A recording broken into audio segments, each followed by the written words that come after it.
Hi అందరికీ ఈరోజు మా ఊళ్ళో అంతర్వేది తీర్థం కదా, మేమందరం కూడా సముద్ర స్నానం చేయడానికి అయితే వెళ్తున్నాము. ఈరోజు కంపల్సరీ సముద్ర స్నానం అయితే చేస్తాం. మేమనే కాదు, మొత్తం మా ఊళ్ళో వాళ్ళందరూ, తీర్థానికి వచ్చిన వాళ్ళందరూ కూడా ముందు సముద్రం దగ్గరికి వెళ్ళి సముద్ర స్నానం చేసిన తర్వాత రథం దగ్గరికి వెళ్తారు. ఇదే మా ఊరి ఆనవాయితీ.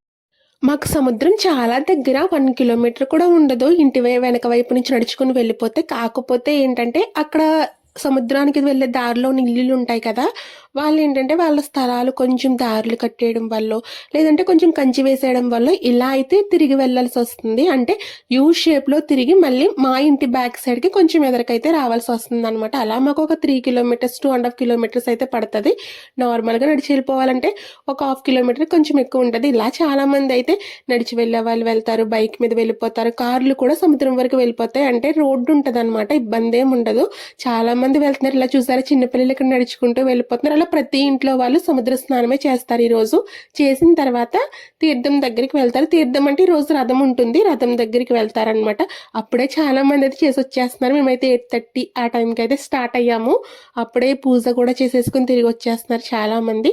చాలా దగ్గర రోడ్డు కూడా బాగానే ఉంటుంది, ఇబ్బంది అయితే ఏమీ అనిపించదు వెళ్తున్నప్పుడు. ఇలా కార్లు కూడా పురమాయించుకొని క్యాబ్లు అలా చాలా మంది అయితే వస్తారు. మేము కూడా అయితే సముద్ర స్నానం దగ్గరికి అయితే వెళ్ళాం.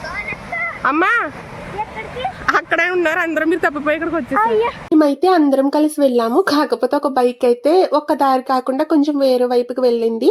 అందువల్ల ఏంటంటే వాళ్ళు మిస్ అయిపోయారు మా నుంచి. మళ్ళీ వెళ్ళి వాళ్ళనైతే మేము ఎక్కడైతే చేద్దాం అనుకున్నాం అక్కడికైతే తీసుకొచ్చేసాము. చూడండి ఎంతమంది ఉన్నారో.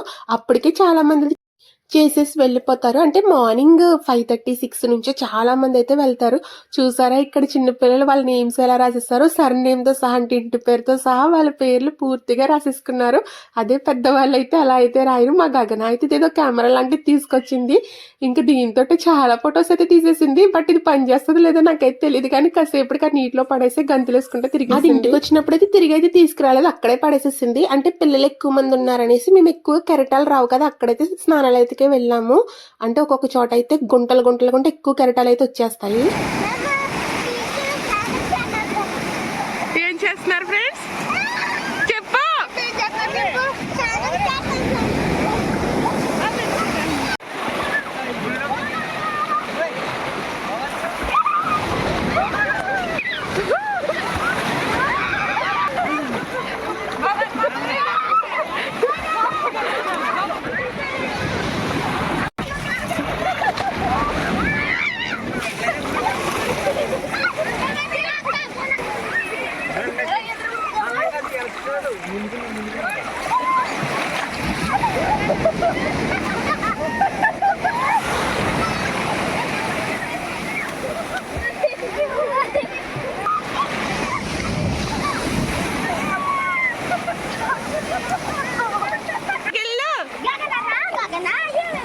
విరాజ్ ఏం చేస్తున్నా, స్నానం చేస్తున్నావా ఫ్రెండ్స్? ఒకసారి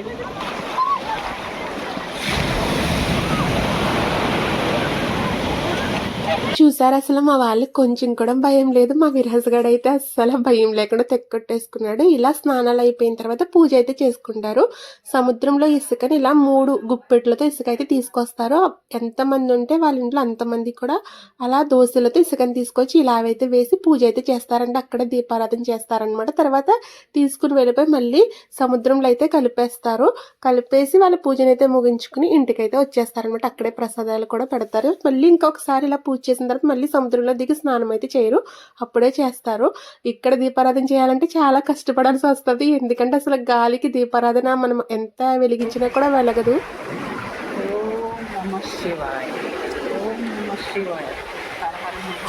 శంభో శంకర శంభో శంకర శంభో శంకర.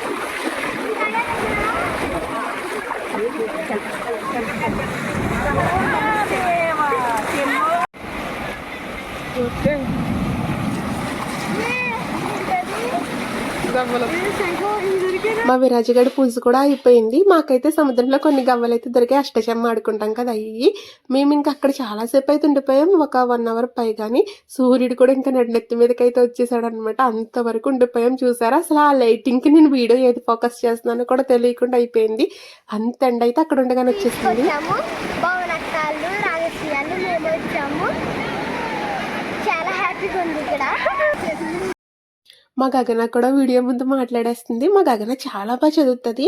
తను ఫస్ట్ క్లాస్ చదువుతున్నప్పుడు, ఇప్పుడు థర్డ్ క్లాస్ అనమాట. తను ఫస్ట్ క్లాస్ చదువుతున్నప్పుడు ఇంటికి వెడ్డింగ్ కార్డ్స్ వస్తాయి కదా, అవి ఒక పక్క తెలుగులో ఒక పక్క ఇంగ్లీష్లో ఉన్నవి చూసేసి భలే చక్కగా చిన్నప్పుడే చదివేసేది, అసలు అక్షరం తప్పు లేకుండా. మాకైతే కొన్ని గవ్వలతో పాటు మా బంగి గడికైతే శంఖం దొరికింది. ఇందులో ఏదో మెదులుతో ఉంది చూసారా, అదైతే బయటకు వచ్చి కరిచేసి మళ్ళీ లోపలికి వెళ్ళిపోతుంది అనమాట. పాపం తర్వాత ఏంటో ఇది పైన చాలాసేపు ఉంచడం వల్ల అనుకుంటా దాంట్లోంచి అది వచ్చేసి అయితే కింద పడిపోయింది. మా బంగిగాడు అయితే మాత్రం అక్క నా శంఖం నాకు ఇచ్చే, నా శంఖం నాకు ఇచ్చే అంటే, ఉండరా బాబు కాస్త వీడియో తీసుకుని ఇస్తానంటే, లేదక్క ఇచ్చే అక్క ఇచ్చే అక్క అని అస్సలు నిలబడివ్వకుండా వాడైతే తీసుకుని అయితే వెళ్ళిపోయాడు. ఇదైతే దాంట్లోంచి వచ్చిందని చెప్పాను కదా, ఇదే బయటకు వచ్చేసరికి చాలా సముద్ర స్నానాలు అయితే కంప్లీట్ అయ్యాయి. ఇంట్లో ఎంత మంది ఉన్నా కూడా వాళ్ళందరూ కంపల్సరీగా ఈ రోజు మాత్రం సముద్రం దగ్గరే స్నానం చేయడానికి చూస్తారు. సముద్రం దగ్గరే పూజ అయితే చేసుకుంటారు. మా విరాజ్ గాడు అయితే ఇంక అస్సలు ఆగట్లేదు. నాకే ఎంతో కొంత సముద్రం అంటే భయం ఉందేమో కానీ వీడికి అస్సలు భయం లేదు. పాపం వీడిని తీసుకురావడానికి వీళ్ళ అమ్మ వీళ్ళ నాన్న ఇంట్లో వాళ్ళందరూ కూడా వీడి వెనకాల తిరిగారు. అంతలా వీడైతే సముద్రంలోకి వెళ్ళిపోతున్నాడు. ఇంకా మా సముద్ర స్నానాలు అయితే అయిపోయిన తర్వాత మేమైతే తీర్థం వెళ్ళడానికి ఇంటికైతే వెళ్ళిపోతున్నాము. వీడియో నచ్చితే లైక్ చేయండి, ఛానల్ అయితే సబ్స్క్రైబ్ చేయండి.